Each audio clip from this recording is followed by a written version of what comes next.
to LOA Today. I'm Walt Thiessen. With me today are Louis D'Souza and Anne-Marie Young. This is your Daily Dose of Happy. We are so happy you decided to join us today. Indeed we are, as we start off another Monday here on LOA Today. And this is a nice shift, actually, a nice change, because we've had so many guests lately. It's nice to just have co-hosts once again, just talking about stuff, kind of, return to normalcy or something like that. And it's going to continue. We've got guests coming up this week and next week and the following week. And it's like, okay, I guess people have finally discovered LOA Today. That's a good thing. Wonderful. But today, let's take a breath. Yeah, we got a lot of people coming up. You want me to go through? Yeah. You want me to go through the roster, shall we say, the schedule? Yeah, let me bring it up here. Tomorrow, oh, come on now, computer, don't let me down now. Okay, tomorrow we have Selena Dorsey, aka Selena Dorsey Valentine, and she's an interesting one. I got in touch with her for the first time last February, I think it was. Because I had heard through Dan Mangano, who does the Thursday shows with us, that he had been involved in a World Law of Attraction Summit that she had done that had drawn quite a few people. And so I contacted her about whether she might be interested in bringing me in. And she said, yeah, let's talk about that next time I'm doing it, which would be sometime in the fall. And I said, well, why don't you come onto the show sometime? She says, great. And so all of a sudden, boom, there she is showing up to join us tomorrow. So that's going to be pretty cool. And then on Thursday, we have a woman named Cassie Parks, who has, I can't tell you a whole lot about her. I know she has a podcast that people follow. I've gotten some feedback about that. I know that she is a coach. Beyond that, you'll be finding out with me, because I really don't know. And then a week from tomorrow, we have Becca Ribbing. And a week after that, Ginny Gain. Ginny is actually somebody that Janine G, who does the Tuesday show with me, has listened to her podcast. In fact, I guess Ginny's was the podcast that Janine used to listen to before she got into the Thai boot camp. And Becca, again, somebody I don't know a lot about, but I believe she's also a coach. And hey, the more coaches we get on here, I have found historically that the more coaches that I talk to, the better I get. So, bring them on. That's the way I think about it. So yeah, lots of good stuff happening. Lots of good stuff happening. How about you guys? What's happening with you, Anne-Marie? You're looking, as usual, very cheery today. Thank you very much. No, all's good. I've had a very hectic weekend. My husband's been away, so I've had a girly weekend with my daughters, which was just lovely and challenging at the same time. Oh, okay. Well, all right. That's probably good. A little up and down the spiral, the same day. It makes you feel like you're alive. Good thing. Yeah, it's a roller coaster, but good one. That's good. And Louis is just Louis as usual. I mean, Louis never. I can't remember what I did this weekend. Oh, it was one of those weekends. Oh, yes. Yes, that's important to some people. I forgot. Louis is channeling Maggie Smith today. But yes, weekends are important. Well, I'm serious with that one. I have no idea. Oh, if you're familiar with the television series Downton Abbey, she played the Dowager Countess, and her famous line from that show was, "What are weekends?" Oh, right. Okay. When she had such a high and snooty character, she didn't know what a weekend was.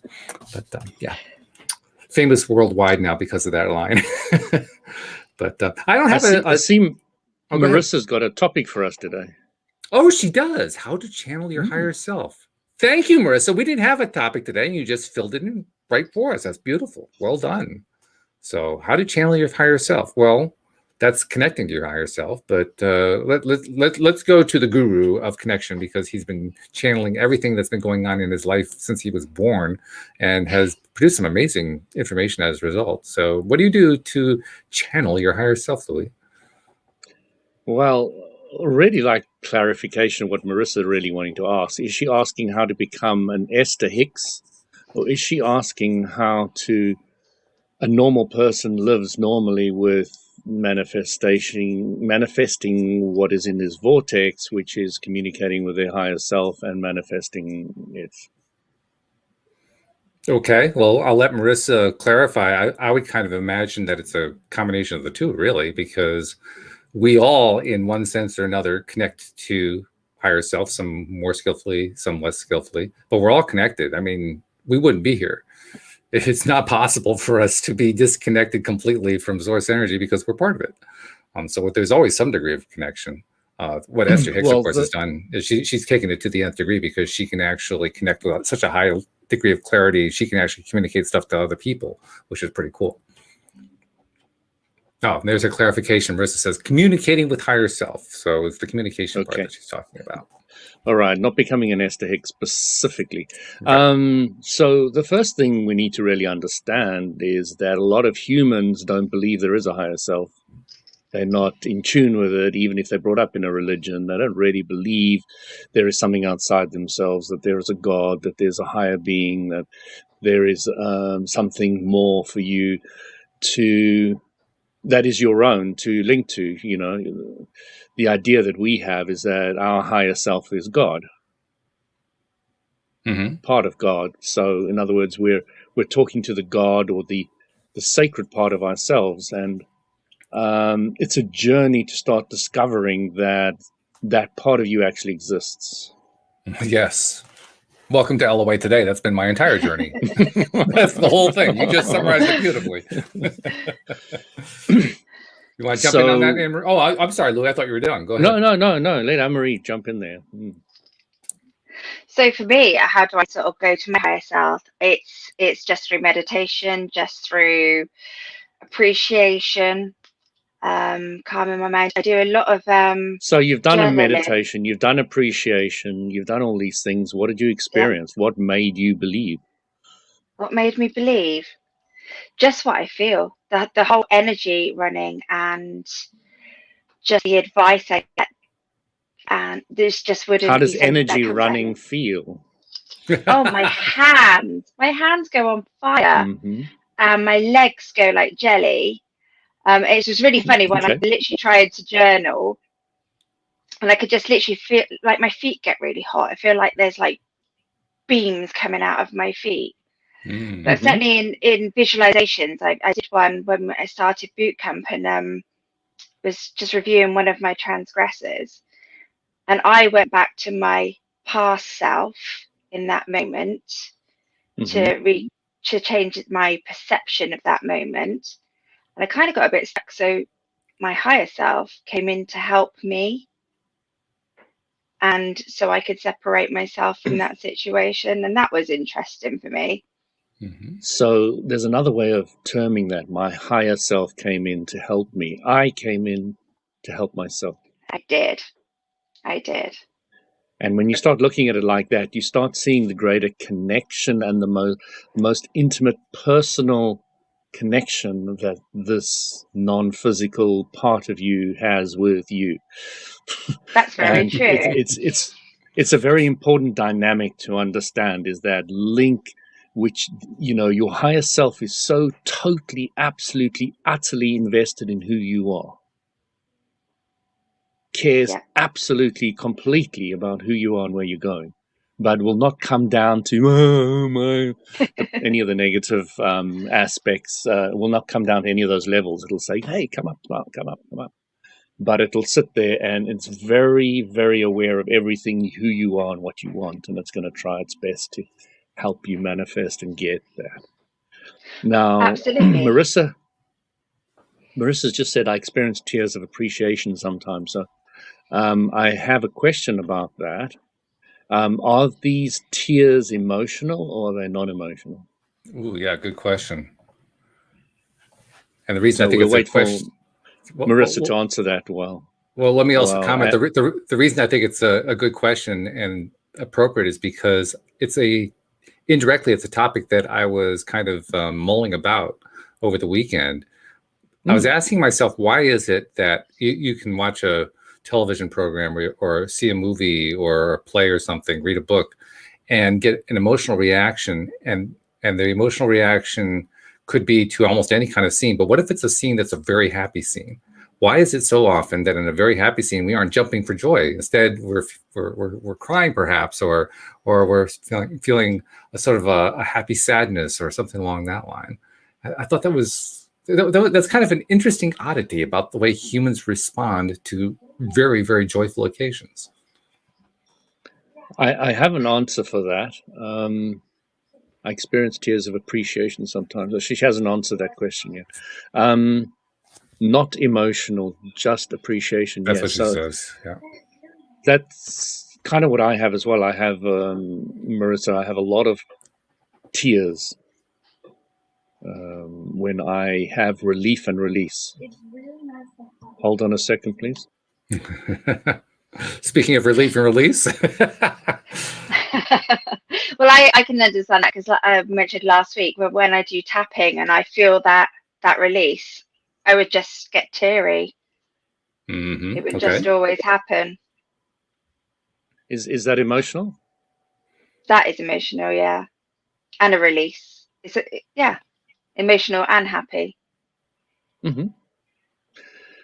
So, just to answer Walt's question in connection with the way Abram puts it, right, is that if you are happy and joyful, you are not sad.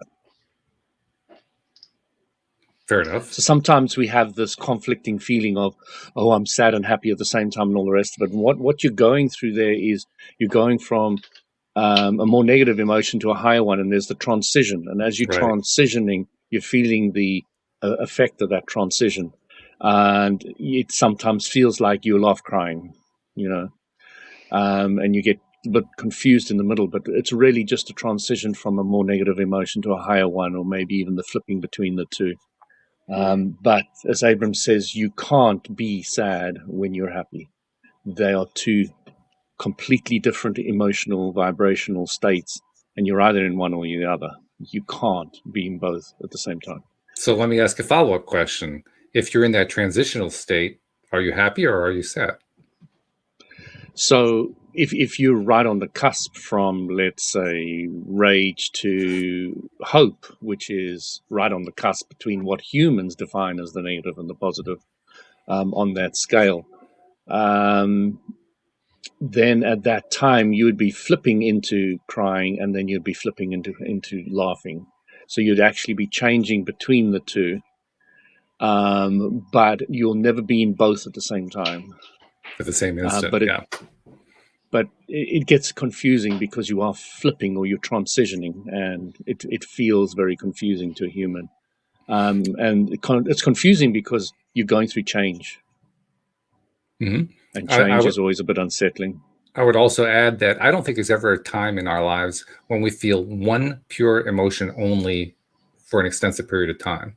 For an extensive period of time, completely accurate, yes. Yeah, I mean, maybe for a moment or two, but the emotions shift all over the place continuously. We may not be in touch with that fact, but that they continue to do it anyway. They just insist because that's what they do.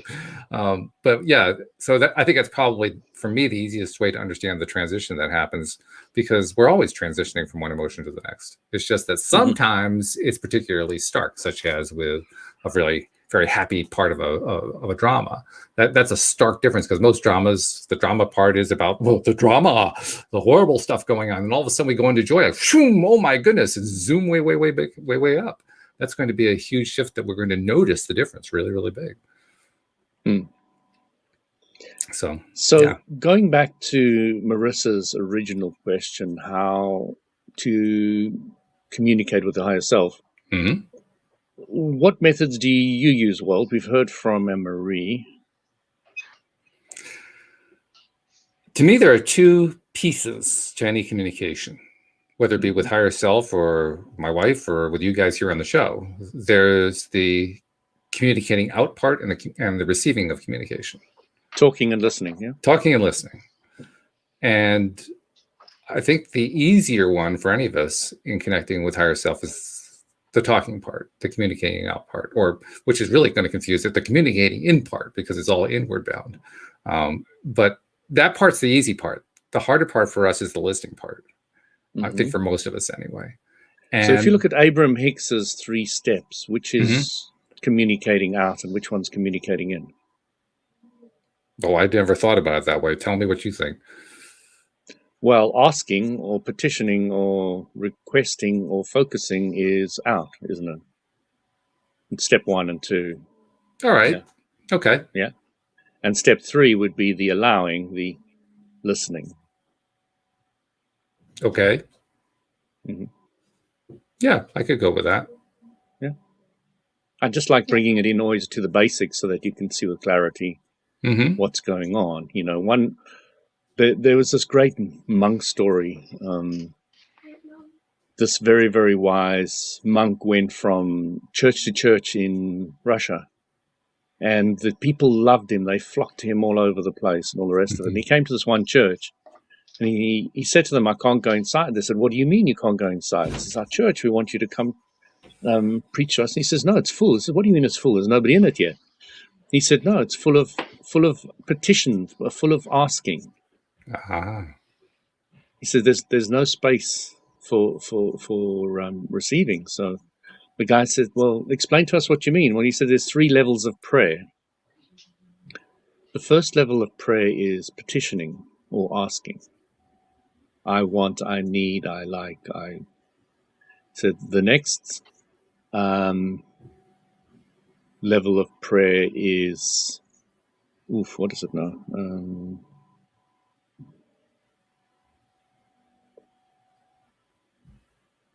Is praising and thanking. So the first level of prayer is asking, I want, I need, and then the second one is praising and thanking. And guess what the third one is? Listening, the highest level of prayer, listening. And it's always been a little story that I stuck in my mind for forever. I've brought it on the show probably about 3 years ago. But it's really, really important to understand is that when you're talking about prayer power, Barbie, what is prayer? Prayer is just thought. So you're looking at thought power, or I just wanted to really get away from the word prayer and meditation. So meditation is more listening, prayer is more asking in the general overview of what I perceive it to be in my upbringing. And it's really interesting because once you start understanding the step 1 and the step 3 aspect, or the asking and the listening side of it, then you start really getting clear about what you're doing, when you're doing it, and how you're doing it. Because there's certain times that you really need to listen. And, you know, we've got 2 ears and only 1 mouth. It's amazing how one dominates the other one. There's a reason we've got 2 of these things. So, you know, we're quite good at step 1, especially in the West. But in the East, they taught very much to be step 3, to listen. The Eastern philosophy versus Western. And you start understanding with simplicity the difference between the East and the West. One's better at asking and one's better at receiving. Now, our master is somebody who can do both well. Mm-hmm. Mm-hmm. Bingo. I used that with my kids. I used to use it with my kids all the time. 2 ears and 1 mouth. She likes that one. Yeah, our dads used to say, Walt? Children are to be seen and not heard. Yeah. Fortunately, my dad didn't say that, but yes, I have been told that many fathers said that. Mm-hmm. Yeah. Those are fathers who had no clue what their kids had to say, but that's their problem. Anyway, they're the ones who weren't listening. Sorry. Louis, I was just asking, so a lot of people, and myself included, get stuck hammering, where they're asking and asking, where is it? How would you advise people to like close that off and start using their ears and listening? Did I ever tell you I was into the occult for a while? No. There's a round. No. That came out the right field, didn't it? It certainly did. So in one of the occult practices I learned, you create a pentagon. You know what a pentagon is? 5-sided figure. In each one of the little triangles, you write who, why, what, where, and when. That's the asking. Mm-hmm. And who must always be you, Yep. unless you want to create karma, unless you want to, if I say I want Anne-Marie to have this, that, or the other, then I'm invading your space. So the who must always be you. Yeah. That is when you start understanding the difference between white magic and black magic. So to get back to the answer of your question, what you do is you write them in, you focus on them very, very clearly for a couple of minutes, and then you burn them. So there's a symbolic aspect there. The symbolic aspect is letting go. You burn them and you do not think about it again. I focused on it, I've been clear, I put it into the universe, and I'm letting go. Yeah. So this is one of the most important things I learned. And if you want to understand a cult is just using the universal law of attraction to your advantage.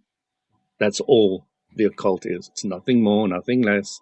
It's understanding the universal law of attraction and using it to your advantage. I did not Barbie know had that. a question. I don't know if you saw the question. No, I haven't yet. She said, why should that surprise us? Please expand on that. Are you talking about the occult? Well, you made a reference to how it should surprise us. Did I? What was my reference? That I'm trying to remember, so I can't help you with that. Barbie, you're going to have to clarify for me because my memory goes back 2 minutes, not 3. Oh, the occult, yes. So, okay. So when I was young, I went to the little town in South Africa, the little town library, and I studied on books on anything I could do to start understanding myself, because I had kind of given up on religion. It was going nowhere, so I knew mind control was very important. So I started reading all the psychological books, and I became incredibly disenchanted with psychology, to a degree that I can't even completely remove my disenchantment today.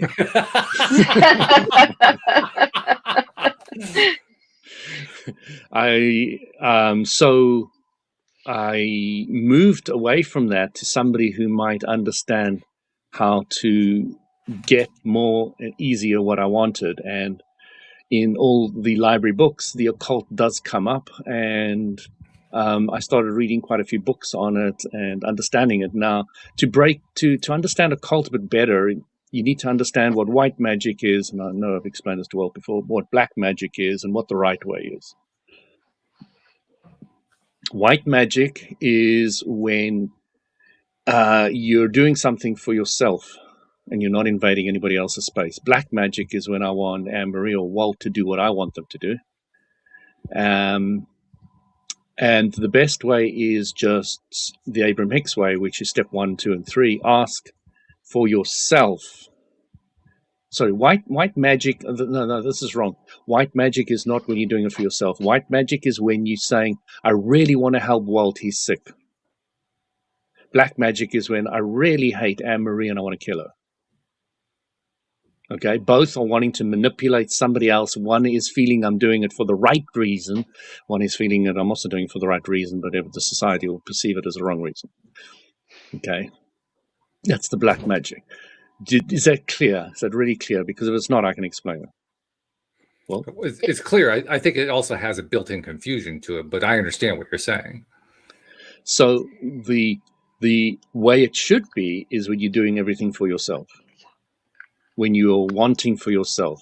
Because I remember I went to a church group and we were all sitting in a circle, and everybody was saying, okay, who are you going to pray for today? Oh, I'm praying for Joe who's got a test. Oh, I'm praying for this person's mom, they're sick.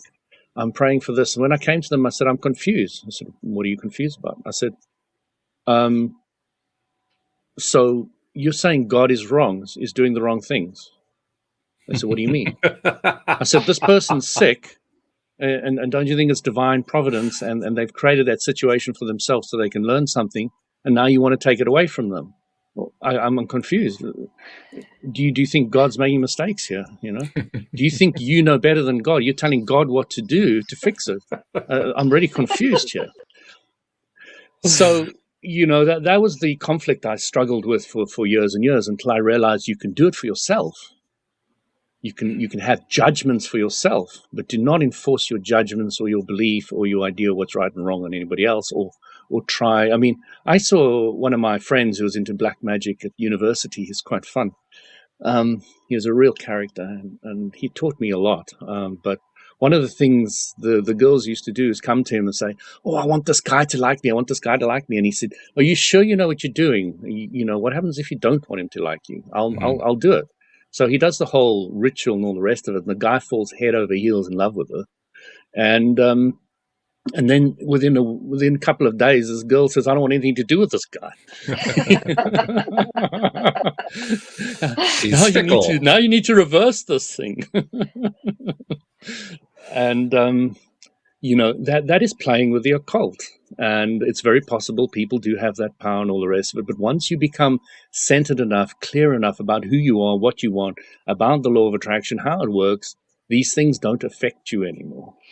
You become immune to them to a very strong degree, because you're confident, you understand how the law of attraction works, you understand that you control your own reality, you understand that their influence will always be subservient to your own, as long as you're aware that you've got that influence. Then you understand the law of attraction. Then it's going to be easy. It's going to be absolutely simple. I brought up this story before, but it's an appropriate place to bring it up again. I was fast asleep, and when I woke up, I was absolutely frozen in my bed. I was completely awake, 100% awake, but I couldn't move a single solitary muscle in my body. I tried with all my might, with every single bit of effort. I couldn't move a muscle. There was a black force sitting on my chest, holding me down, and it was malevolent. It was horrible. And I was scared out of my little bracket. But I was part of a spiritual group, and we was able to channel let's use the word Holy Spirit, because there's probably Christians out there listening to this. They will understand that, this inner force, the source energy. And I just imagined it washing from my head down to my toes, and it blew this thing away. Totally, absolutely, to the degree I was scared shitless of source energy, not this black thing anymore. Okay. The black thing was bad enough, but this the understanding that source energy is immensely powerful. It's not something to toy with or play with, etc. It's something to have a lot of respect for, and it can be incredibly powerful. But it's always got your back if you understand it's there, if you can use it, if you're aware of it. Awareness comes into this again and again and again. It's your level of awareness of what's going on and how things work. There are a few things I want to throw in here. The first one is in response to what you just said, and that is, we all play with source energy every moment of every day. I mean, you can almost not go through life without playing with source energy.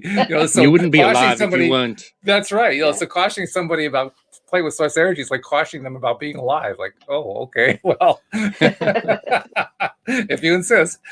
The other thing I want to point out is no, Walt. I wanted to talk about that. You're completely correct. I was, when I was saying playing with it, I was talking very much specifically to that experience.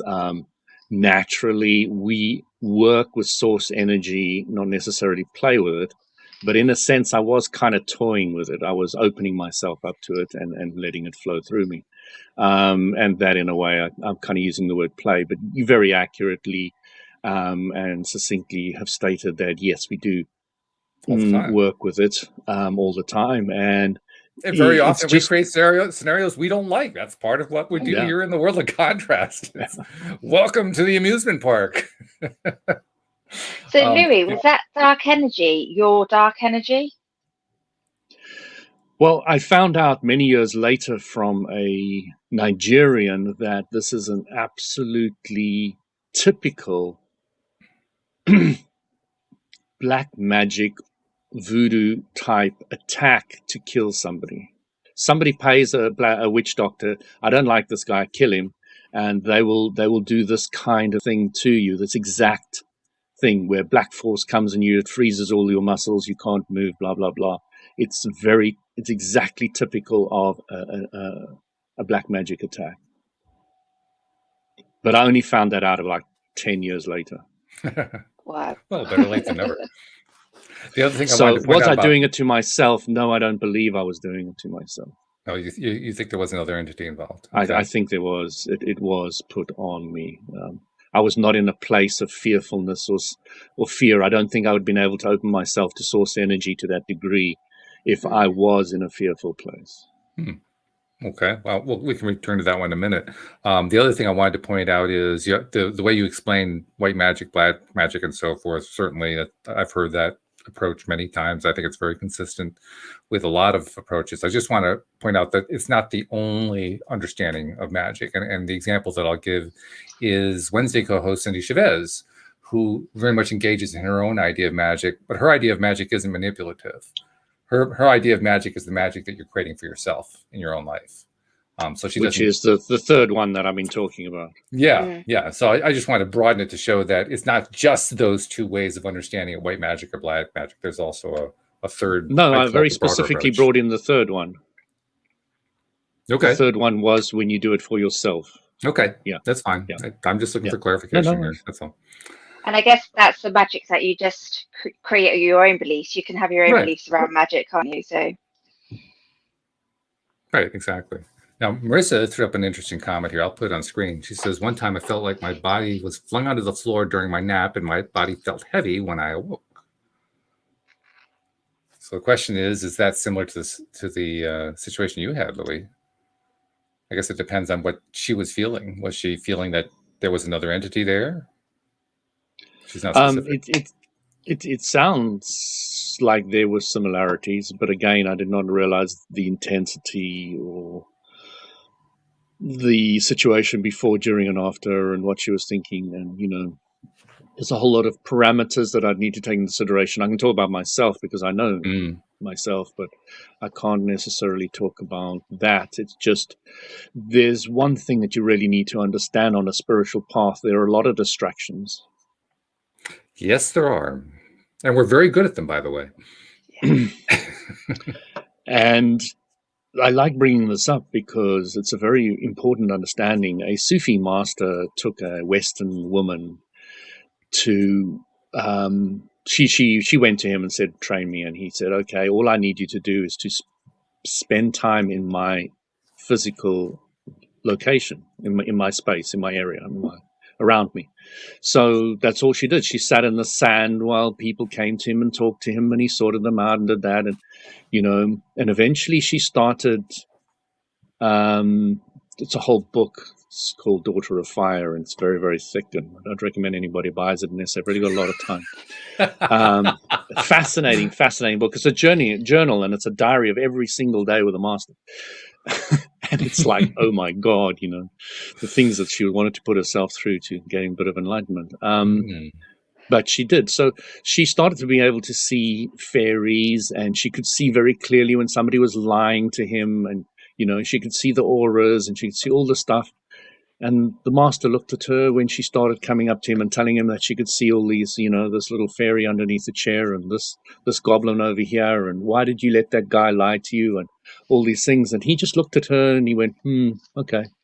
And then he changed her vibration, and all these things vanished. He said, that's just a distraction. Let's get back to the path. Okay, I've got so things like your body being thrown to the floor and all the rest of it, don't get distracted by that. There's a lot of things you can get distracted by when you're trying to connect with your core and live with yourself and get in tune with who you are and where you want to be and what you want to achieve in this life. Don't get too distracted. There are many distractions. Well, in a sense, you got distracted. You got distracted by this entity jumping on your chest. I'm not saying I haven't been endlessly distracted. I'm just saying that I try to get back on track as soon as possible. Yes. Okay. Yeah. Yes. Yeah. So try, which is the word I was trying to use, try to keep on track and get back on track. That's the important thing. So the back on track story is quite fun. I was doing Kung Fu when I was at university. There was this guy who was doing these beautiful forms on the sports field. And I went up to him and said, hey, what are you doing? He says, oh, I'm a Kung Fu instructor. I said, oh, where's your class? He said, oh, no, I've just arrived down here and I've got no class or anything. So I said, okay, I want to join. I want to be trained by you. I want to learn. He says, okay, come to me every Tuesday and Thursday. So I went to him every Tuesday and Thursday, and we sparred for 6 months just with our hands, nothing else. And he said, okay, you ready? He put on these gloves, and we started sparring. He said, this is a full contact martial art. And we trained just with our hands, just for 6 months. And we started sparring, and he hit me in the face, and I went down, put my hands in my face, and he bent over me with his hands together, and he said, Louis, the most important thing is to get your eyes back on the target as quickly as possible. That makes sense. Did it help? And after that, even when women slap me in the face, and I've actually happened to me, my head just goes, and then I'm looking straight at you again. It has no effect anymore, because there's a lot of male garbage that goes around being hit in the face and all the rest of it. But after you've done a lot of martial arts, that means nothing to you anymore. Anybody can hit you as hard as they want, whatever they want. All you're going to do is get back on track as quickly as possible. But I realized it was a philosophy for the whole of life, not just for the martial arts. Mm-hmm. It is the whole of life. No matter what distracts you, get back on track where you're going, where you want to go for it. Good advice. That is good advice. It helps explain why it is that people like martial arts so much, because on the face of it, on the surface, martial arts involves various kinds of fighting, but most of it is about disciplines and mindsets and all this other stuff. It seems to have very little to do with, in the end of the day, with having any fighting. It has more to do with life stuff, life lessons. You learn how not to fight in a proper martial art class. Yes. Mm-hmm. Yes. Mm-hmm. I've got another story about that subject. Do we get to hear it? Do you want it? Are you sure? Walt's heard this once before, I think. So I was at my peak of my martial art training, and I was walking barefoot, little backpack. I had shorts, t-shirt, and in my backpack I had I like walking barefoot. I'm always walking barefoot. So even in the cities I was walking barefoot, and I had my shoes in there, my swimming costume, but I was going to a movie with a friend. So I was getting to the back of this shopping complex, and 5 guys came up to me to mug me. So the first guy went into my stomach and started punching it, but I'd had a rock hard stomach. I've always had a very strong stomach muscles, but after martial arts they were even stronger. So I just tensed them, and he was just hitting the solid wall. The other guy pushed me against the wall. The other guy tried to grab my bag. And then what happened to me is everything slowed into slow motion. I raised up almost out of my body, and I could see the whole scene unfolding. And I saw that there were 2 girls in front. They were going into the shopping center. They looked back. They heard the commotion. They called the guard. The guard came out, took one look, and just went straight back inside, wanted nothing to do with it. Okay. And I could see this guy coming up to me again, and I said, I've had all my martial arts training. I'm going to take my fist, I'm going to push it into his nose up here, and I'm going to send his nose into his brain and kill him. That was the thought that was going through my head. And then another part of me came in and said, why don't you sing your special spiritual word? Like It wasn't it was the Hugh. And I just started singing in my head, you. And immediately absolutely everything just dissolved. All the guys just turned around and vanished. Wow. They absolutely just disappeared like nothing. Didn't take anything, didn't do anything to me. The instant I made that decision to choose one way, a spiritual opening up of myself versus an aggressive attacking one, then the whole situation just changed instantly. It's as though it had no choice but to change.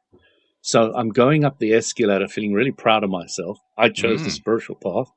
And these 2 girls turned to me and said, weren't you scared? Weren't you scared? And I said, no, I didn't want to kill them. So I just failed a spiritual test seconds after I just passed one.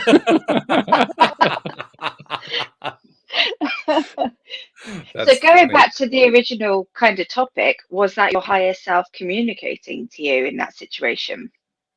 Which Good precise question. part do you think? Well, the like, don't break his nose and kill him. Do your Yes, word. absolutely. Absolutely. That was me connecting to my higher self, and my higher self changing Yeah. the vibration of the situation. When the vibration changed, there is nothing in the universe that could stop them vanishing, because I was not a vibrational match anymore. Now, the Yeah. reason why it happened was just before I left the office, the guy said, "Oh, be careful, there's a lot of muggers out there at the moment." Of course. So he Of course. activated the vibration, and then I chose to change the vibration back to the higher one, which automatically, when you're in the vibration of what you want, the environment around you just changes instantly. And as you were describing that, I'm thinking to myself, boy, that would make a great Bruce Lee movie. That's just what it sounded like. Yes. And I was big into Bruce Lee in that time. I'm sure you were, yes. I mean, that sounds just like a scene out of one of his movies. In fact, I was thinking it'd be fun to have, a CCD camera video of it and watch the video replay of the whole thing playing out the way it happened. That'd be fun.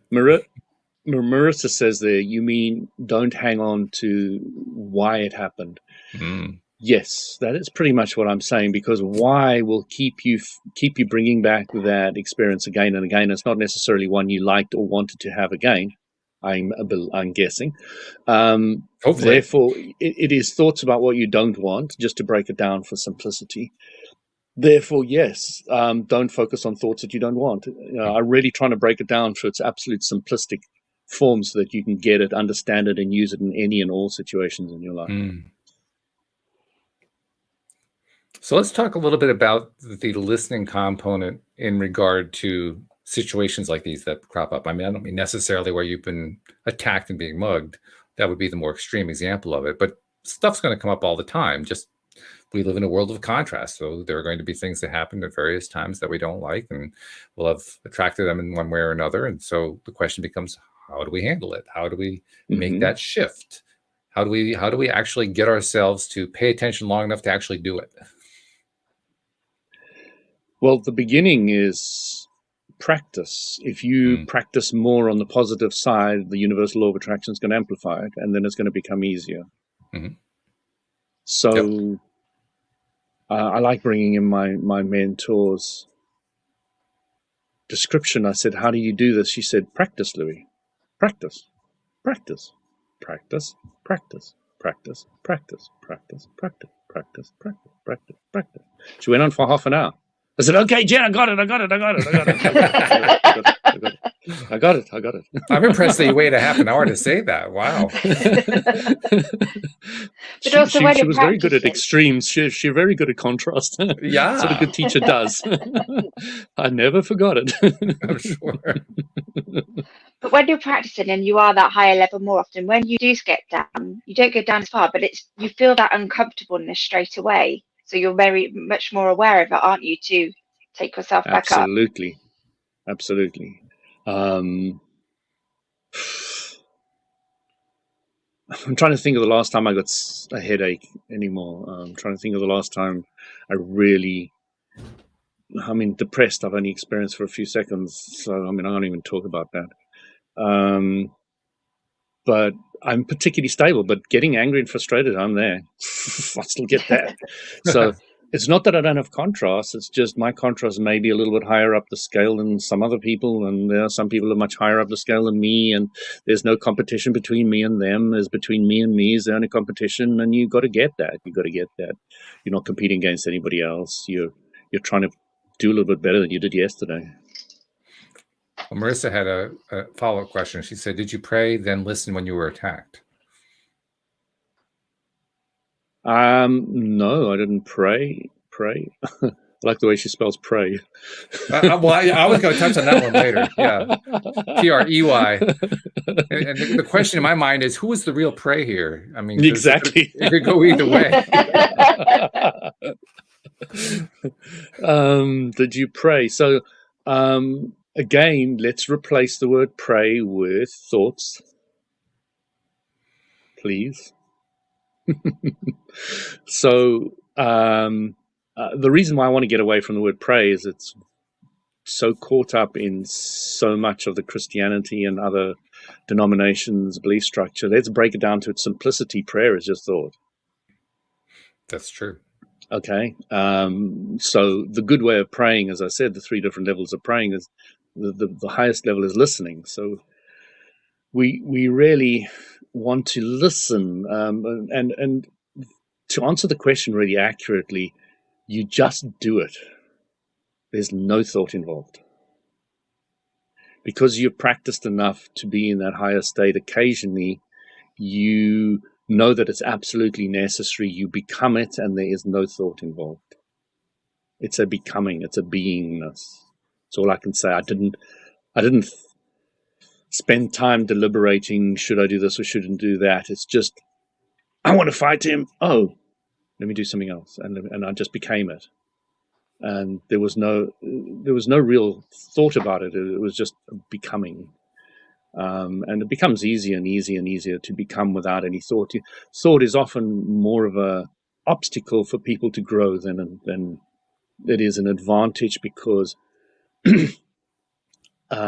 people struggle hugely with the idea of focusing on what they want and then saying, oh, I don't have it, which means they're also focusing on what they don't want. So focusing on what you don't want has the big contrast aspect linked to it directly, saying, I want something, but I haven't got it. Or I want something, when's it coming? Or I want something, but I don't have enough money. So, you really want to get to that place where you're just spending a little more time on the higher emotional scale, and becoming very comfortable with contrasting, with experiencing negativity and appreciating it strongly. Okay. Mm-hmm. I always feel this is the big obstacle that people have. They want to stay positive all the time. It's impossible. You didn't come here to be positive all the time. You will not learn if you're positive all the time. Appreciate the negativity. Respect it as your expansion point. So please love negativity for less than 14 seconds. And by the way, the appreciating negativity part, I like to look at it in a even more different way from that. To me, appreciating negativity is how I learn to release. Once I've appreciated negativity, I don't even have to think about the release portion anymore. It just kind of, whoop, something slipped away. There it goes. Bye. Yeah. You start at step 5. That's right. So everybody's talking about step 5. So Anne-Marie, step 5 is when you know what you don't want and you immediately turn to what you do want. Mm-hmm. Yeah. You can consciously feel it happening. Yeah. Not, I don't like my ex, I don't like my ex, I don't like my boss, I don't like my boss, I don't like my boss, and you're going on for hours and hours and years and months and months. Then it just becomes too big a problem. Law of attraction amplifies it. It just becomes a bigger and bigger issue. So you need to learn to change your vibration. Yeah.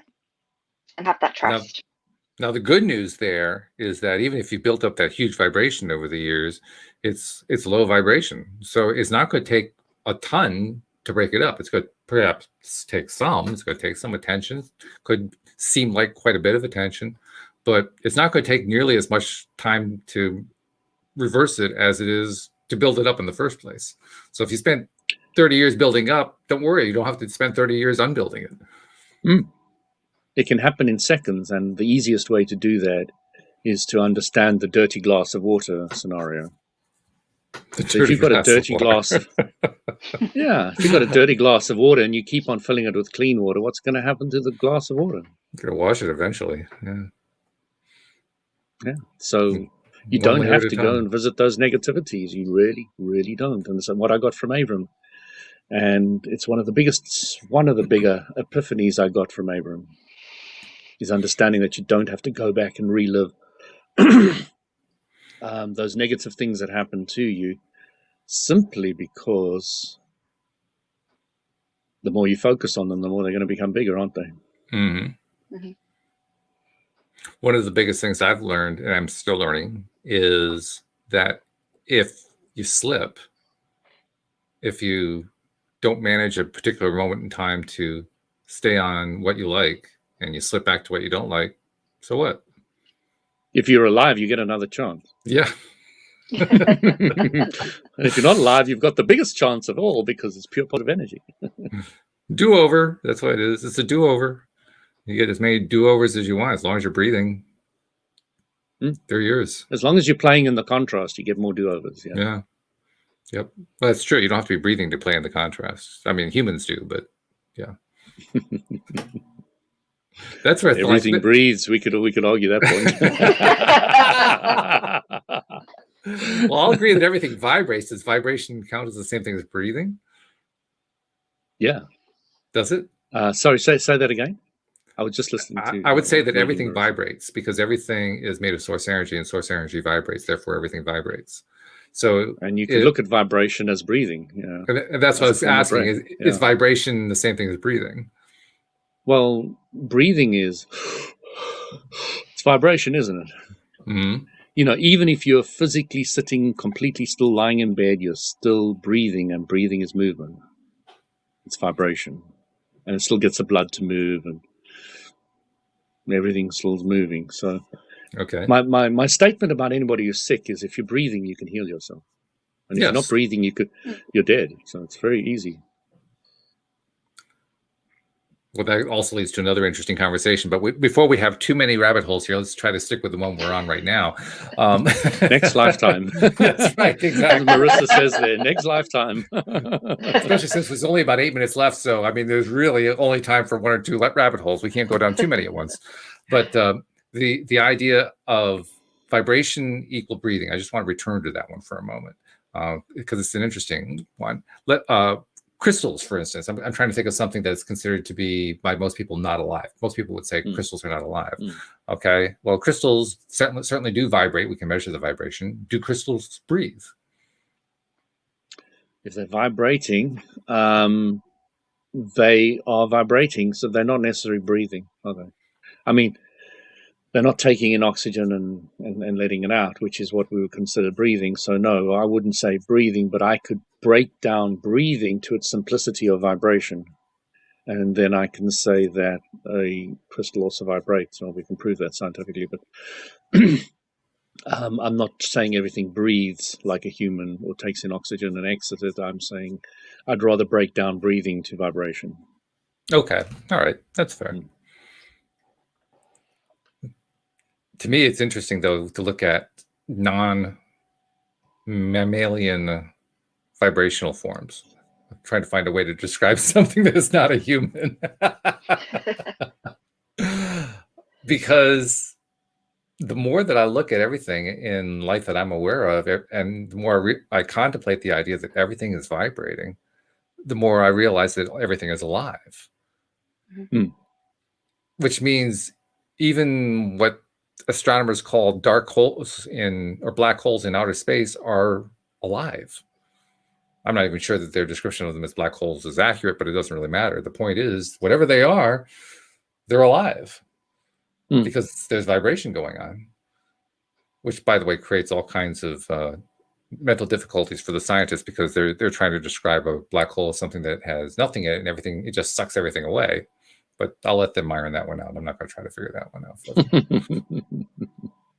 But from my perspective, it's all vibrating, and therefore it's all alive. So now I look at the sky, the night sky, for instance, and I see it very differently. I mean, that sky behind me as a background, I see that very differently. That is now, in my mind, one gigantic set of life forms, and probably one gigantic, community life form as well. Probably all of it, all in one thing. And my mind still boggles at that. But it's a cool kind of boggling. It used to be my mind would boggle at and say, oh my God, the whole world, the whole universe is empty of any life at all. Now it's completely the opposite. Well, wait until you have out-of-body experiences like I did with my elephant and start flying through the universe. Then your mind starts boggling. Oh, okay. Are you saying that my mind really hasn't boggled yet? Okay. No, you haven't even touched the surface. And how do we get there? You need to go in the universe on an elephant. But there's just different degrees of boggling, is what I'm trying to point out there. And I've seen, every time I think I've hit some kind of expansion within myself, there's like another wow pops up. And now I'm getting into the Earth and the planet, and that's just wowing me no end. Yes, really, I watched that fungus thing that you advised me to do. It's Did brilliant. you like that? Yeah, brilliant. as you said, very much fits into everything I'm looking at the moment. Mhm. Spot on. Thanks for that. Loved it.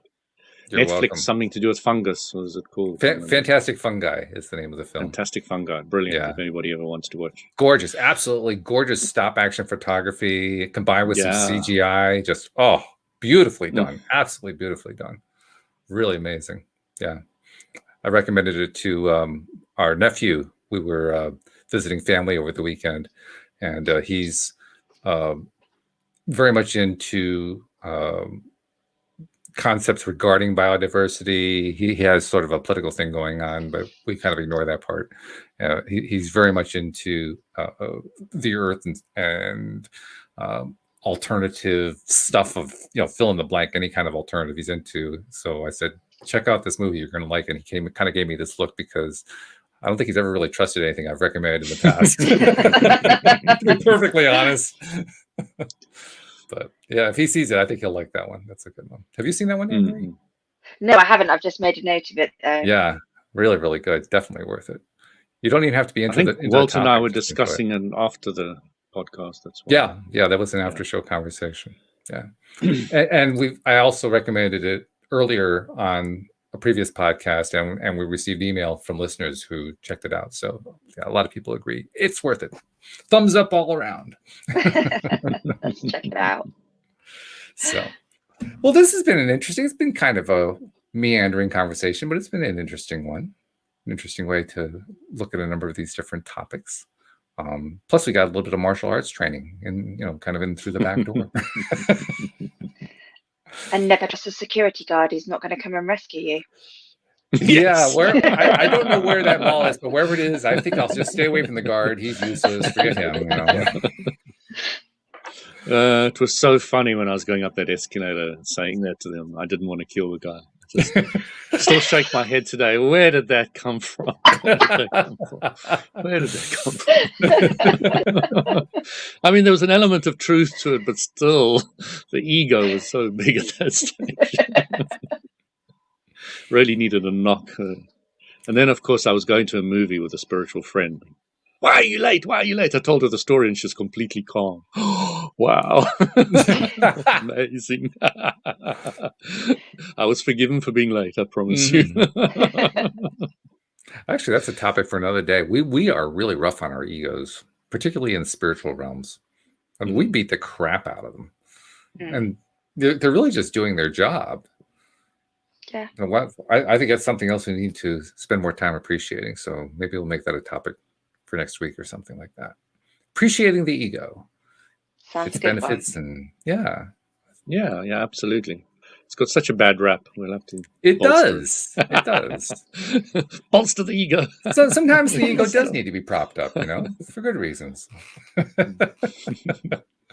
That's a whole can of worms right there. I was going to get into that with the topic of white magic and black magic, because I was going to make the point that one person's white magic is another person's black magic. So which one is absolutely. which? It gets quite confusing after a while because everybody's preferences are different. But that's a subject for another day. Maybe we'll do that when we do the egos. But anyway, this has been fun. So thank you guys very much for that. Be sure to check out the podcast tomorrow because we have that special guest coming through. I have to say that Selena is a fascinating person. She is fearless in the world of promotion, and she put together a really powerful, I think it was her second World Summit on Law of Attraction that she did last winter. And so it's going to be fun learning from her, just to see what she has to share with us. But thank you guys for what you shared today. Very much appreciated and very educational. Thank you to the live streamers who participated as well. And thank you to podcast listeners everywhere, without whom we would not have a podcast. Hey, just saying the truth. We'll see you all next time here on LOA Today. Goodbye, everybody. Cheers, well done, Marie. Take care. Bye-bye. Bye.